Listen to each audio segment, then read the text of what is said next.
شرور أنفسنا ومن سيئات أعمالنا من يهد الله فلا مضل له ومن يضلله فلا هادي له أشهد أن لا إله إلا الله وحده لا شريك له وأشهد أن محمدا عبده ورسوله اللهم صل وسلم على سيدنا محمد وعلى آله وأصحابه ومن تبعهم بإحسان إلى يوم القيامة.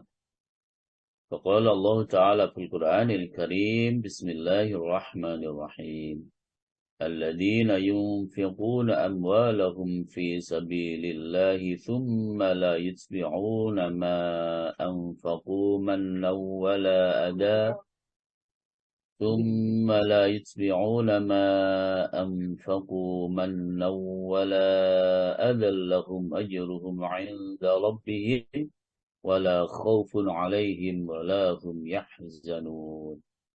صدق الله العظيم. Amma ba'du.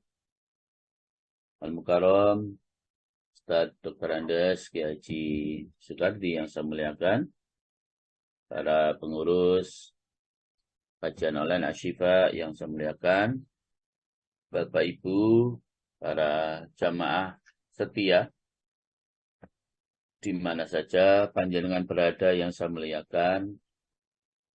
Alhamdulillahirabbil alamin.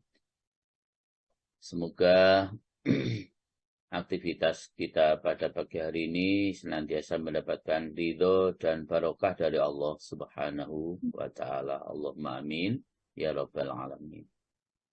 Salawat salam mari senantiasa kita haturkan kepada panutan kita, suri tauladan kita. Beliau adalah Rasulullah Muhammad sallallahu alaihi wasallam.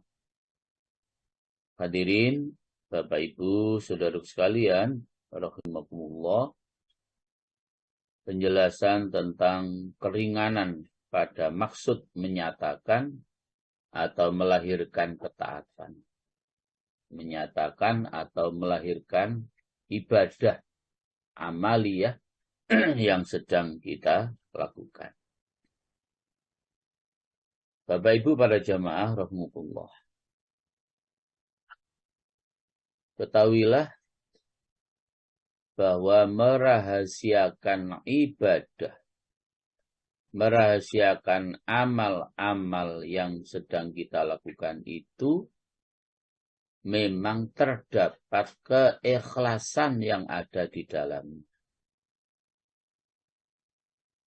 Jadi merahasiakan ibadah atau amal-amal perbuatan yang kita lakukan itu terdapat keikhlasan yang ada di dalamnya sekaligus terhindar dari sifat riya, bahkan ujub, bahkan sum'ah.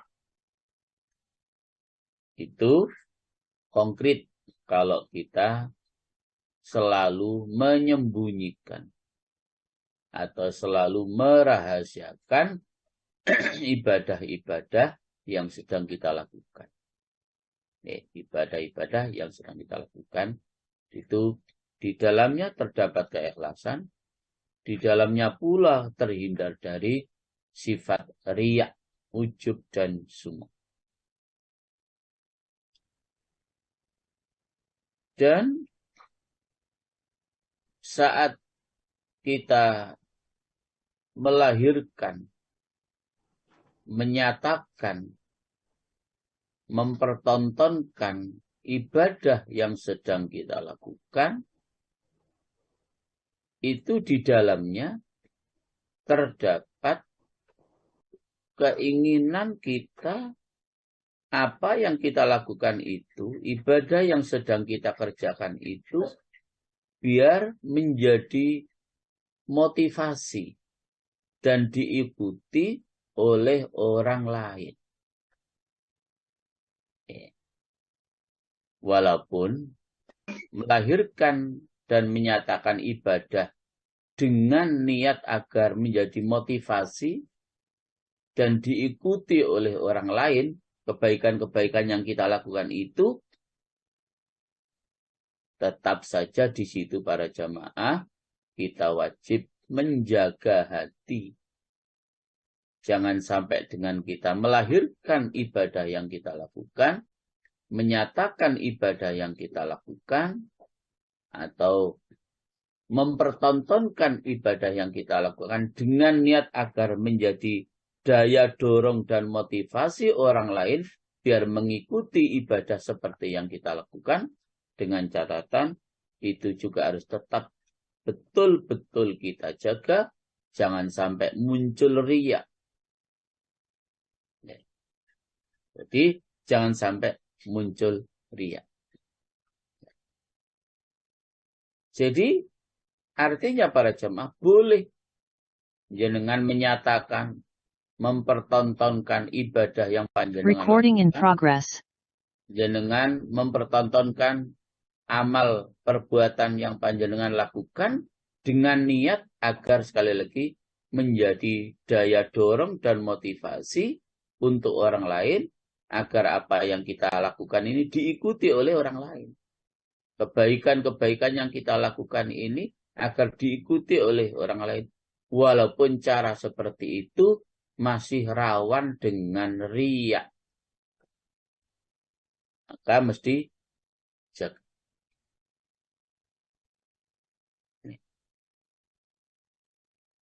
Al-Hasanul Basri, semoga Allah merahmatinya, pernah berkata, orang-orang muslim telah mengerti bahwasanya merahasiakan amal perbuatan itu adalah paling memelihara amal perbuatan. Jadi artinya para jamaah, kita sudah sama-sama paham saat kita merahasiakan amal ibadah itu memang paling mudah untuk menjaga keikhlasan. Jika kita selalu merahasiakan amal perbuatan kita, itu paling mudah untuk menjaga keikhlasan. Tetapi kata Al-Hasanul Basri pula, ketika jenengan menyatakan, melahirkan, mempertontonkan ibadah yang sedang panjenengan lakukan, itu tetapi di dalamnya ada faedah, ada manfaat, ada gunanya. Untuk apa tadi itu? Menjadi daya dorong dan motivasi untuk orang lain agar juga mengikuti ibadah yang seperti kita lakukan. Walaupun tadi melahirkan, menyatakan, mempertontonkan amal perbuatan kita, ibadah kita, amaliyah kita itu rawan dengan riya. Oke. Tapi ada faedah, ada manfaat, ada gunanya. Oleh karena itu para jemaah, Allah Subhanahu wa Ta'ala memang tetap memuji orang-orang yang merahasiakan amal perbuatannya, tetapi sekaligus Allah juga memuji orang-orang yang melahirkan amal perbuatannya. Sehingga salah satu contoh ada di ayat 271, dan ayat ini sudah berkali-kali kita sampaikan. Al-Baqarah 271. Bismillahirrahmanirrahim. In tubdus sadaqati fani'immahi. Wa in tukhfuha wa tu'tuha al-fuqara'a fahuwa khairul lakum. وَيُكَفِّرُ عَنْكُمْ مِنْ سَيِّئَاتِكُمْ وَاللَّهُ بِمَا تَعْمَلُونَ خَبِيرٌ. Nggih Ustaz, siap. A'udzu billahi minasyaitonir rajim. Bismillahirrahmanirrahim. Jika kamu menampakkan sedekah-sedekahmu, maka itu baik.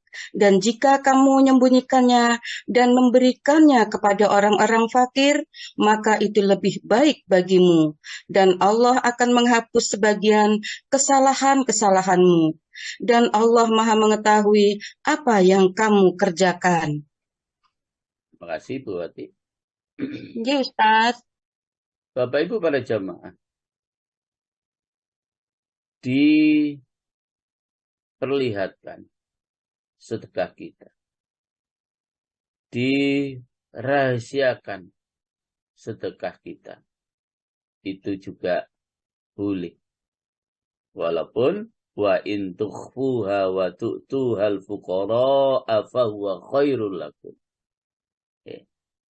Dan jikalau kamu merahasiakannya dan kamu berikan kepada orang-orang fakir, maka itu adalah lebih baik bagimu. Jadi memang ayat itu ada wawu atofnya, wa in tukhfuha, itu artinya bersambung intu badus sodaqot. Jika kita memperlihatkan, jika kita merahasiakan sedekah itu, tetap fahuwa khairul lakum. Tetap itu lebih baik bagimu. Artinya Allah memuji orang yang sedekah dengan melahirkan tapi tetap ikhlas. Allah juga memuji orang yang sedekah dengan merahasiakan tetapi juga dengan ikhlas. Itu sama-sama boleh. Sama-sama boleh. Nah, Bapak Ibu, melahirkan amal perbuatan itu ada dua bagian. Melahirkan atau menyatakan amal perbuatan itu ada dua bagian, ada dua macam. Pertama, pada diri amal itu sendiri. Jadi yang pertama adalah pada diri amal itu sendiri. Dan yang lain dengan membicarakan tentang apa yang diperbuat. Nah, bagian pertama yaitu tentang amal itu sendiri, pada diri amal itu sendiri, bahwa melahirkan amal perbuatan itu sendiri seperti memberi sedekah di depan orang banyak untuk menggemarkan, untuk memotivasi manusia pada sedekah, pada sedekah itu, ya, sebagaimana yang diriwayatkan dari sahabat Al-Ansari yang datang dengan membawa satu karung berisi dirham. Kemudian diikuti oleh manusia dengan pemberian itu ketika mereka melihat. Jadi, sebagaimana yang diriwayatkan oleh sahabat, sebagaimana yang diriwayatkan dari Al-Ansari, sahabat Al-Ansari ini membawa sekarung yang berisi dirham, kemudian disedekahkan kepada orang banyak, tetapi kemudian perbuatan daripada sahabat Al-Ansari ini diikuti oleh sahabat-sahabat yang lain. Akhirnya mereka juga mengeluarkan dirhamnya, mungkin bisa lebih banyak, tidak hanya satu karung, mungkin bisa dua karung, ya, juga kemudian disedekahkan kepada orang lain. Apa yang dilakukan oleh sahabat Al-Ansari ini pada jemaah? Maka kemudian menjadi sebab beliau dawuh sebagai berikut. Man sanna sunatan hasanatan fa'amila biha kana lahu ajruha wa ajru man ittaba'ah. Hadis riwayat Imam Muslim. Barang siapa membuat atau meletakkan jalan yang baik, lalu perbuatan baik itu dikerjakan oleh orang lain, maka baginya memperoleh pahalanya dan pahala orang yang mengikuti. Siapa yang memberikan contoh yang baik, lalu kok diikuti oleh orang lain melakukan perbuatan baik itu karena mencontoh kita, maka kita akan mendapatkan pahala dari perbuatan baik yang kita lakukan sendiri dan akan mendapatkan kiriman pahala dari perbuatan baik orang lain yang orang lain tadi berbuat baik itu mencontoh kita.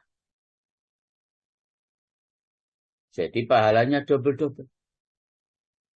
Kita yang melakukan perbuatan baik akan mendapatkan pahala sendiri, lalu kemudian diikuti oleh orang lain melakukan perbuatan baik seperti yang kita lakukan, maka kita juga akan mendapatkan tambahan pahala dari kebaikan yang dilakukan oleh orang lain, yang orang lain tadi melakukan kebaikan karena meniru kita, mencontoh kita, mengikuti kita.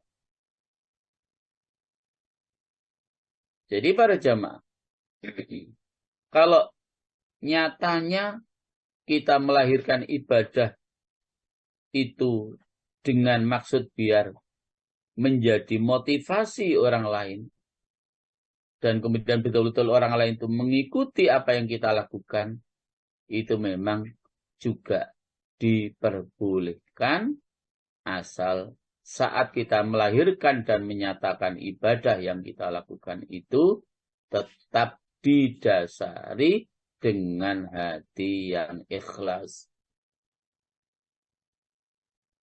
Nah, Bapak Ibu,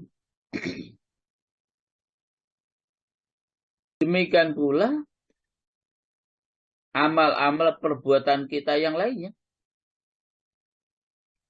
Bukan hanya contoh sahabat Al-Ansori yang membawa sekarung dirham kemudian dibagi-bagikan lalu diikuti oleh sahabat yang lain yang kemudian menyebabkan Rasulullah dawuh seperti tadi. Maka demikian pula dengan ibadah-ibadah kita yang lain.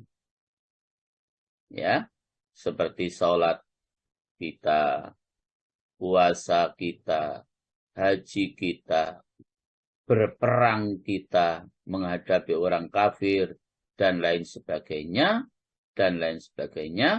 ketika semua itu kita nyatakan, kita lahirkan dengan maksud dan tujuan untuk memberikan motivasi dan biar diikuti oleh orang lain, tetapi didasari dengan hati yang ikhlas, tetap itu boleh, karena dengan kita melahirkan ibadah itu menjadi memunculkan manfaat dan faedah.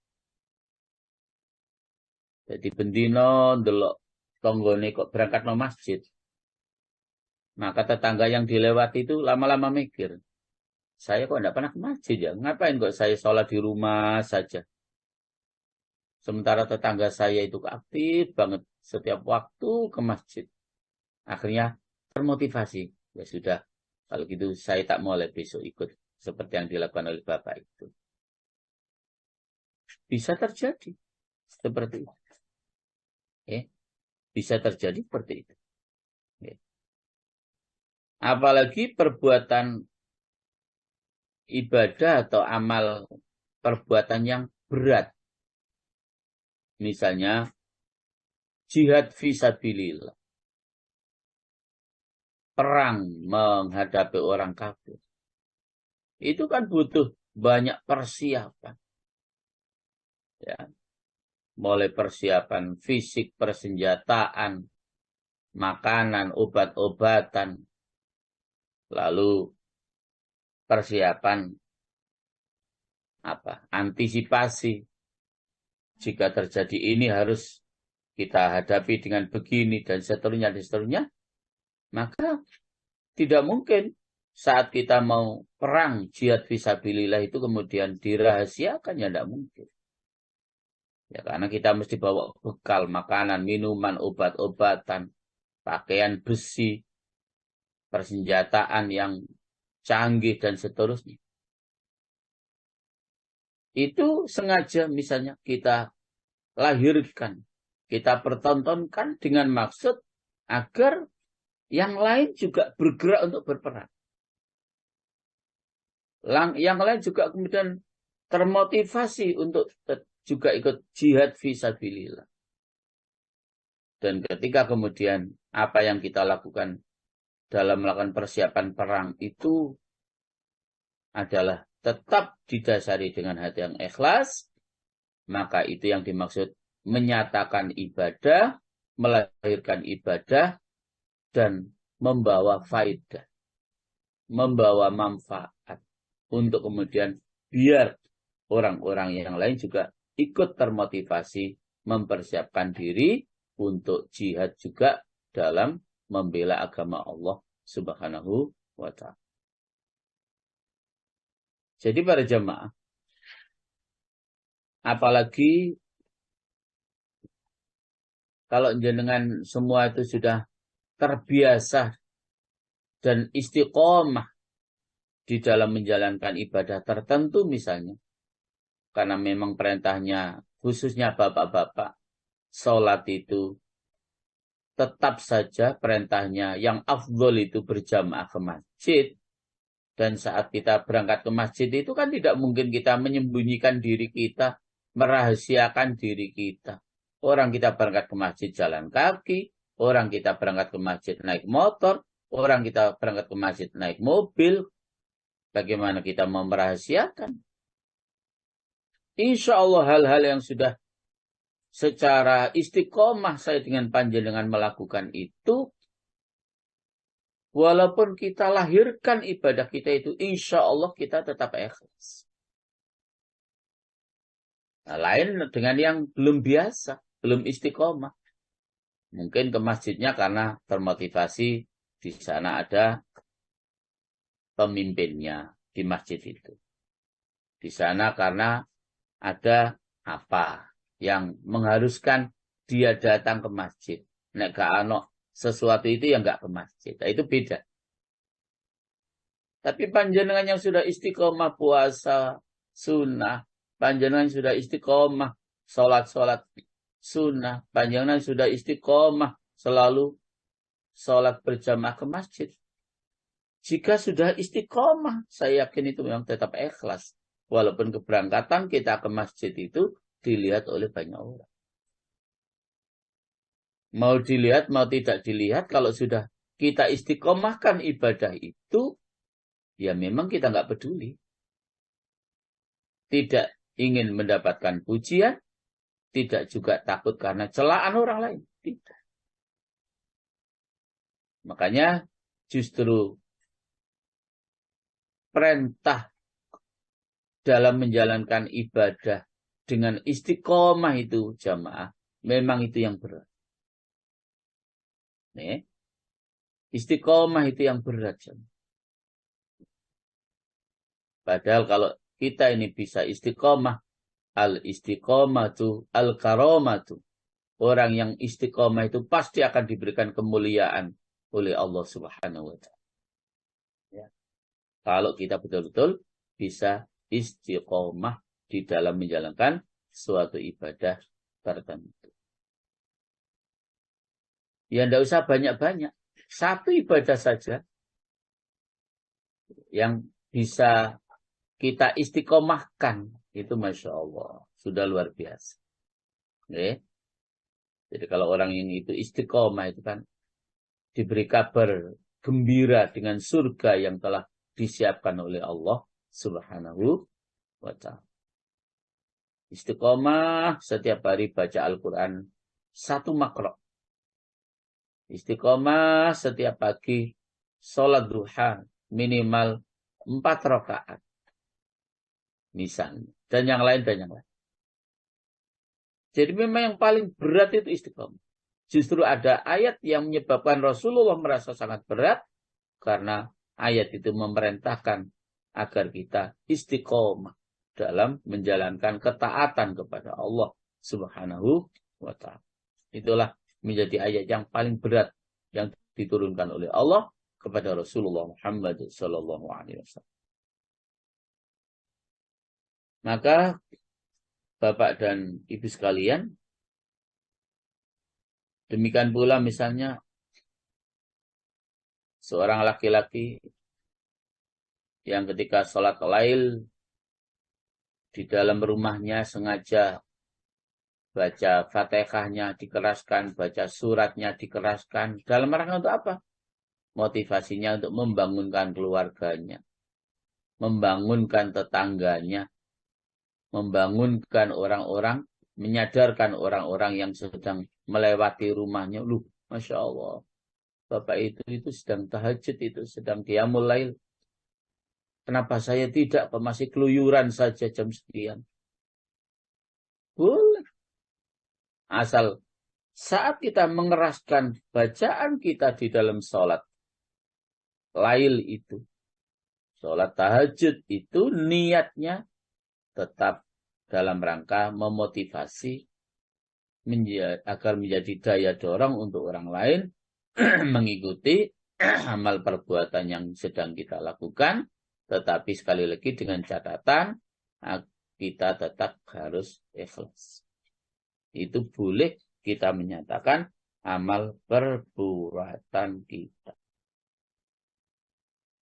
Maka kemudian sering juga sudah saya sampaikan, salah satu amal perbuatan juga yang tidak bisa dirahasiakan seperti haji, umroh, ya, jihad fisabilillah.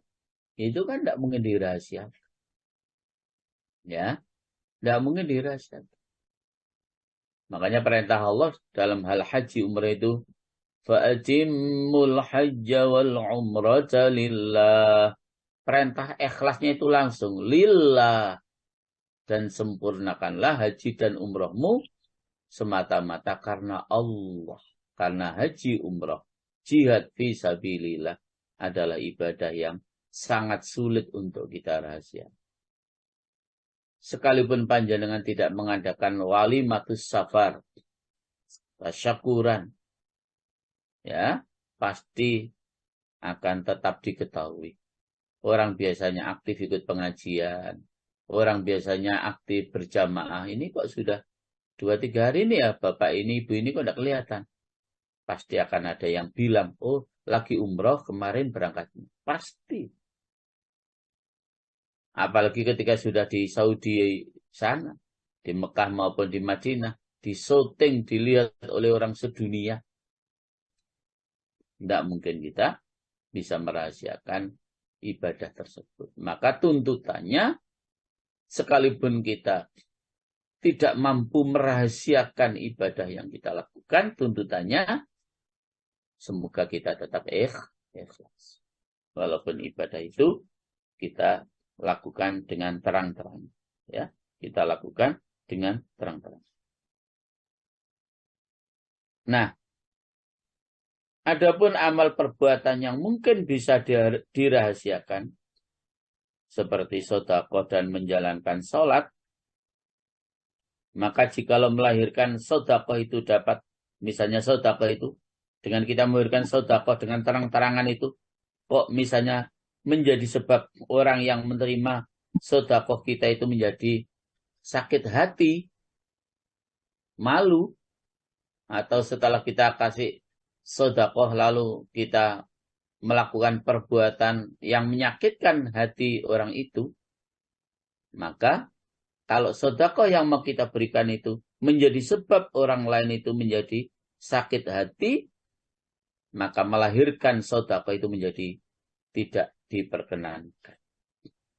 Karena menyakitkan hati orang lain itu hukumnya haram. Walaupun kita memberikan sesuatu, tapi hatinya sakit, itu hukumnya haram.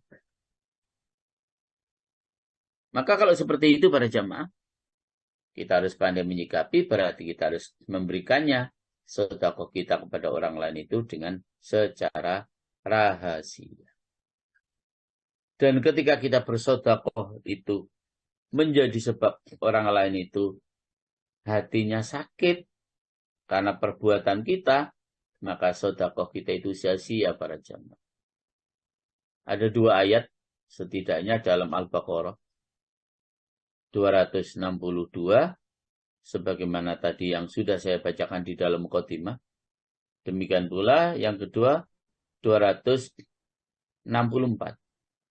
Ya, Jadi ayat 262 sudah saya bacakan. Sekarang yang ingin saya bacakan adalah yang 264 Al-Baqarah juga.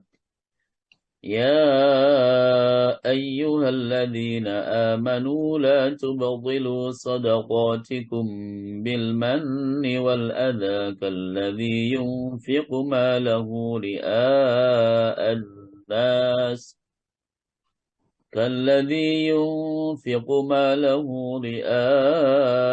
الناس ولا يؤمن بالله واليوم الآخر فمثله كمثل صفان عليه تراب فأصابه وابل فتركه صلدا لا يقدرون على شيء مما كسبوا والله لا يهدي القوم الكافرين. Bu Ati dipun waos arti ayat 262 kemudian disambung artinya ayat 264. 263 nggih Ustaz. 262. Oh 262 nggih.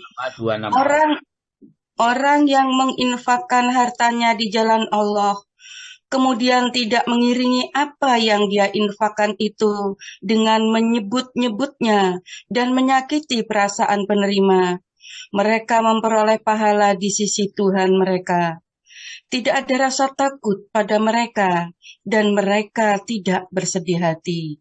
264. Yang baik. Sekarang yang 264. Wahai orang-orang yang beriman, janganlah kamu merusak sedekahmu dengan menyebut-nyebutnya dan menyakiti perasaan penerima, seperti orang yang menginfakkan hartanya karena ria atau pamer kepada manusia, dan dia tidak beriman kepada Allah dan hari akhir. Perumpamaannya orang itu seperti batu yang licin, yang di atasnya ada debu. Kemudian batu itu ditimpa hujan lebat, maka tinggallah batu itu licin lagi. Mereka tidak memperoleh sesuatu apapun dari apa yang mereka kerjakan.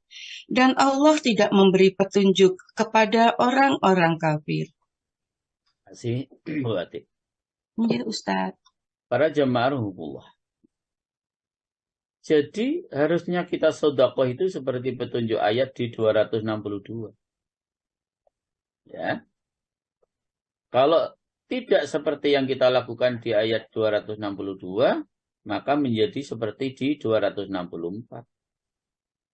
Memberikan sedekah dengan menyebut-nyebutnya dan menyakiti perasaan penerima. Seperti orang yang menginfakkan hartanya karena riya atau pamer kepada manusia dan dia tidak beriman kepada Allah dan hari akhir. Itu diibaratkan seperti batu yang licin yang di atasnya ada debu, kemudian turun hujan deras, turun hujan yang sangat lebat, maka debunya tadi hilang sama sekali dan kembali batunya menjadi licin. Artinya para jemaah, sedekah kita tidak ada manfaatnya jika dengan kita sedekah itu menyakitkan hati orang yang menerima. Ya. Menyakitkan hati orang menerimanya, sedekah kita tidak ada manfaat. Maka ketika sekali lagi dengan kita menyatakan sedekah kita, mempertontonkan sedekah kita saat diterima oleh orang lain dan kemudian orang lain menjadi sakit hati, maka menyembunyikan sedekah itu menjadi lebih baik. Ya, menyembunyikan sedekah itu menjadi lebih baik. Nah, Bapak Ibu rahimahullah, ketika kemudian satu saat kita beribadah itu ada perasaan campur baur antara ikhlas dengan riya.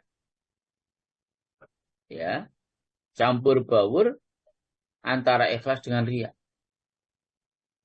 Maka tentu sikap yang harus kita lakukan dengan masih ada perasaan riya tetapi di sana juga ada keikhlasan, maka kita mesti harus memilih jalan yang terbaik untuk tetap ikhlas dengan cara rahasiakan ibadah kita. Ya, kalau rasanya saya melahirkan atau memberikan sedekah ini dengan terang-terangan, memang saya sudah ikhlas sih, tapi masih terlintas begitu, walaupun sedikit rasa riya, sifat riya itu, maka segera kita hentikan dan lakukan atau berikan sedekah itu para jamaah dengan cara rahasia. Itu akan menyelamatkan kita. Ya, itu akan menyelamatkan kita. Nah, Bapak Ibu rahmukullah, tentu kita mesti memahami bahwa ada orang-orang yang memang memiliki jabatan khusus, kemuliaan yang khusus, kemuliaan secara spesifik yang Allah Subhanahu wa Ta'ala berikan kepada para nabi dan para rasul.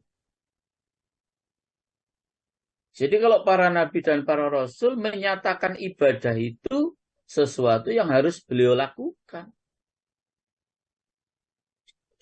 Makanya wabil khusus Rasulullah Muhammad SAW itu diberikan gelar oleh Allah sebagaimana di Al-Ahzab ayat 21 itu sebagai seorang uswatun hasanah. Contoh yang baik. Bahasa saya, Nabi itu sebagai manusia model. Ya, manusia yang harus kita contoh seluruh perilakunya. Maka bagi Rasulullah tidak mungkin merahasiakan. Itu memang khusus para jamaah. Nah, kalau Nabi kemudian melaksanakan perbuatan baik dan ibadah itu selalu dirahasiakan, bagaimana kita bisa mencontoh?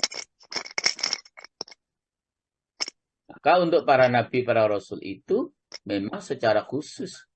Dalam pengertian, tidak mengapa para nabi itu, para rasul itu menyatakan ibadahnya, melahirkan ibadahnya dalam rangka agar umatnya bisa mengikutinya. Umatnya bisa mencontohnya. Sehingga sekali lagi, secara spesifik untuk rasul kita, Allah menyatakan, laqad kana lakum fi rasulillahi uswatun hasan. Jadi memang sudah didesain oleh Allah, beliau itu menjadi seorang model, menjadi seorang uswah yang hasanah, contoh yang baik. Maka selalu kita bisa melihat beliau secara langsung. Bagaimana beliau sholat, bagaimana beliau sedang berpuasa, bagaimana beliau sedang membaca Al-Quran, bagaimana beliau harus bermuamalah duniawiyah, melakukan interaksi sosial dalam kehidupan bermasyarakat, bagaimana beliau harus hablum minallah, bagaimana beliau harus hablum minannas. Itu semua memang sengaja Allah pertontonkan untuk kita agar kita umatnya ini bisa mencontoh beliau. Ya, bisa mencontoh beliau. Itu memang bahasa saya jabatan khusus atau hal-hal yang spesifik yang diperbolehkan oleh Allah untuk melahirkan ibadahnya, menyatakan ibadahnya, itu adalah memang khusus untuk para nabi, para rasul-rasul Allah Subhanahu wa Ta'ala. Nah, pasti jaminan keikhlasannya ya pasti, makanya boleh melahirkan ibadahnya. Ya, jaminan keikhlasannya dalam memberikan contoh itu ya pasti jamaah para nabi dan para rasul itu. Sehingga boleh menyatakan ibadahnya, boleh melahirkan ibadahnya, bahkan faidah yang ada di dalamnya, agar perbuatan-perbuatan baik yang dilakukan oleh para rasul itu, para nabi itu, bisa dicontoh dan diikuti oleh umat. Itu para jemaah. Nah, Bapak Ibu rahimakumullah. Ketika saya dengan panjenengan ini melahirkan amal perbuatan, ya, ketika saya dengan jenengan ini kepingin menyatakan amal perbuatan kita, ingin melahirkan ibadah kita, maka ada dua syarat. Oke. Saat kita ini ingin melahirkan ibadah kita, ingin menyatakan ibadah kita, mempertontonkan ibadah kita, harus memenuhi dua syarat. Yang pertama para jamaah, bahwa niat melahirkan ibadah itu, sekali lagi para jamaah, agar bisa diikuti oleh orang lain. Jadi saat kita melahirkan, menyatakan ibadah kita itu, agar dapat diikuti oleh orang lain. Ya. Agar dapat diikuti oleh orang lain. Agar dapat diikuti oleh keluarga kita. Agar dapat diikuti oleh tetangga kita. Agar dapat diikuti oleh teman-teman kita. Agar dapat diikuti oleh seluruh masyarakat kita di mana kita berada. Nah, hanya memang melahirkan ibadah dengan niat tersebut para jamaah, itu memang sekali lagi tidak mudah. Tidak mudah. Kecuali betul-betul kita sudah mampu menjaga hati, kecuali kita betul-betul sudah bisa istiqomah di dalam melaksanakan ibadah, bahkan kecuali betul kita betul-betul memang sudah menjadi orang yang alim. Ya, orang yang alim. Itu insya Allah baru bisa memang. Dengan penuh ikhlas saat kita melaksanakan ibadah dan ibadah kita lahirkan atau ibadah kita nyatakan itu, insya Allah bisa. Karena memang kita sudah benar-benar mampu menjaga hati, kita sudah benar-benar bisa istiqomah, kita memang sudah benar-benar menjadi orang yang alim. Orang yang selalu takut kepada Allah. Ya, orang yang selalu mendekatkan diri kepada Allah Subhanahu wa ta'ala. Nah, lagi-lagi ketika kemudian saat kita berusaha untuk mempertontonkan dan melahirkan ibadah kita itu kok ada goresan-goresan riak di dalamnya, segera kita hentikan. Ya. Segera kita hentikan. Jangan dilanjutkan cara itu. Kalau masih ada goresan-goresan riak yang ada di dalamnya saat kita melahirkan ibadah kita tersebut. Oke. Jadi ibadah kita tersebut kalau masih ada goresan-goresan riak, jangan lanjutkan.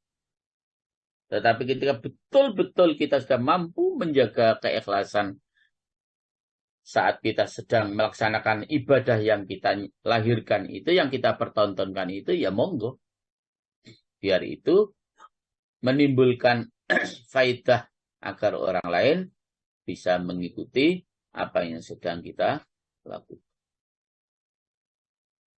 Nah, yang kedua, jamaah, syarat kita melahirkan ibadah, walaupun sudah sedikit saya sampaikan, kita harus mengintai hati kita. Kita harus mengintai hati kita. Maksudnya apa? Maksudnya begini.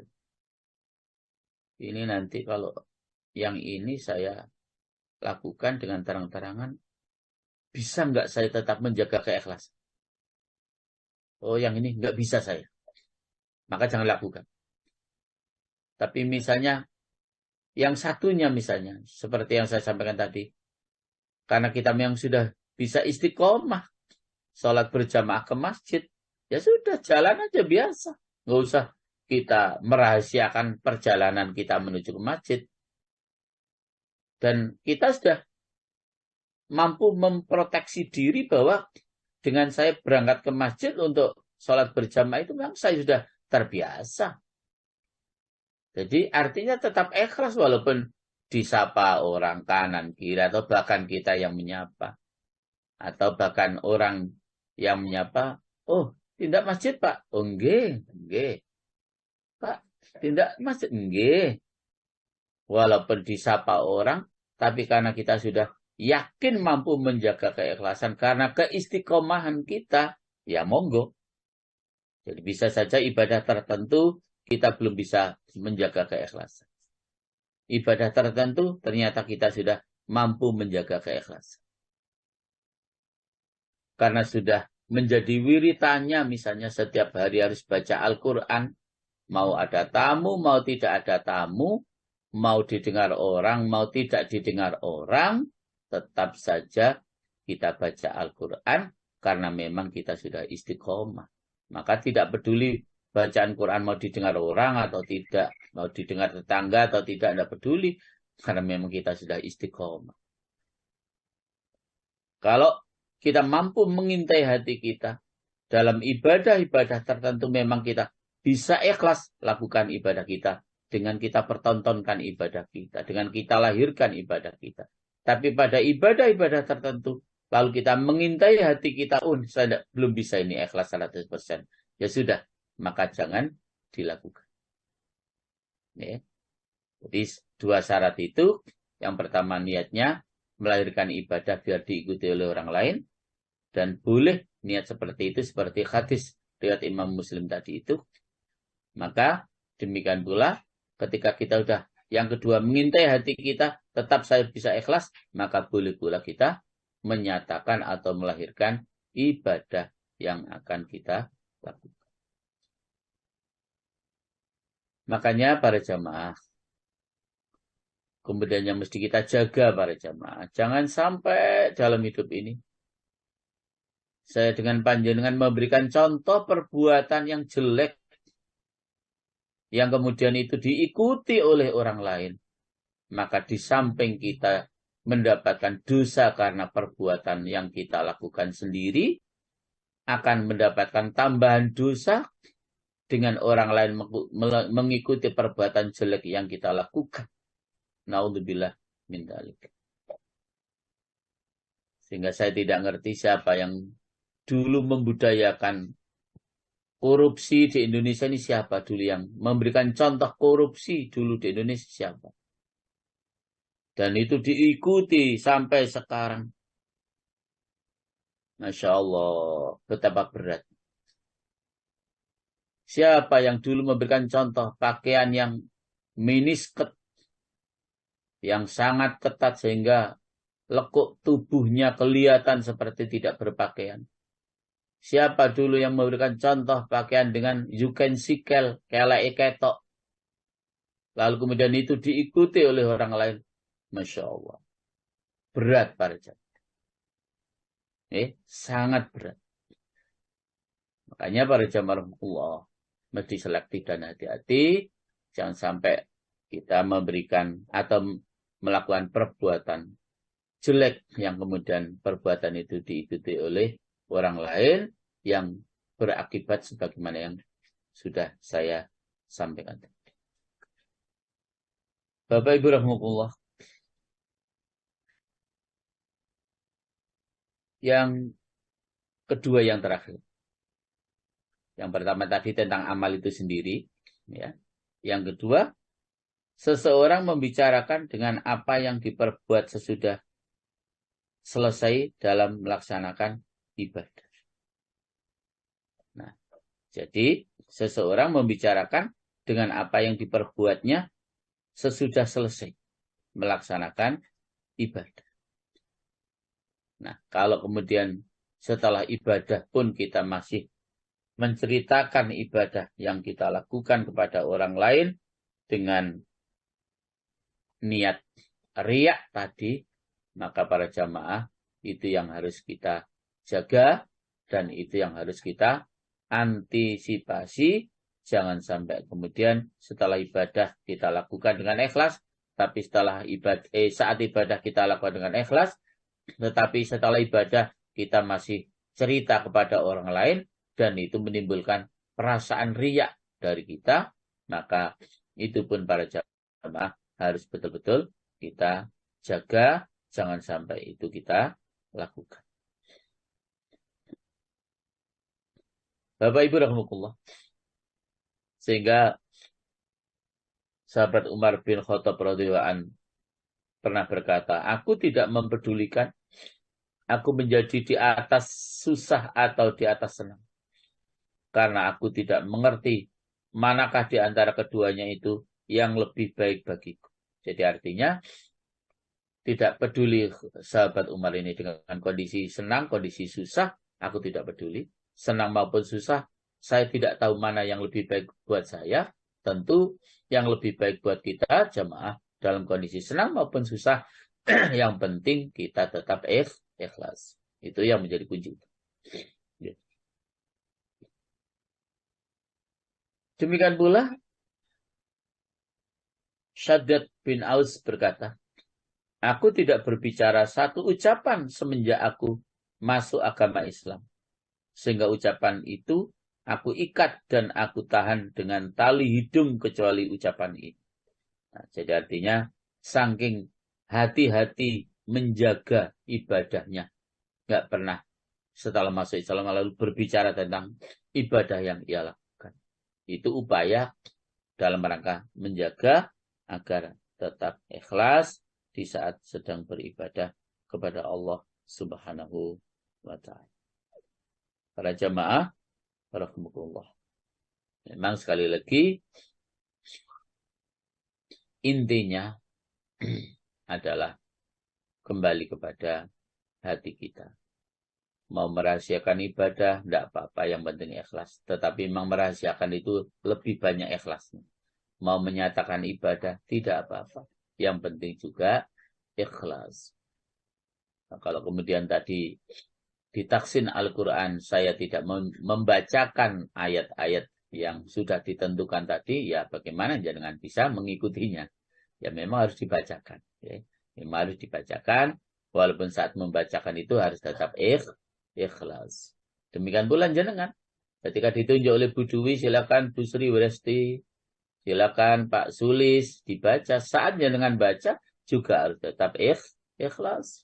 Ya, jangan ingin didengar wong sa Indonesia ini. Ya, tetapi ingin didengar oleh Allah. Ingin mendapatkan pujian Allah dan tidak takut dicela oleh siapapun, dan itu semua bisa kita lakukan karena keikhlasan kita di dalam melaksanakan ibadah kepada Allah Subhanahu wa ta'ala. Bapak Ibu, saya kira demikian yang bisa kami sampaikan dan kami kembalikan kepada Bu Ririn. Monggo Bu Ririn.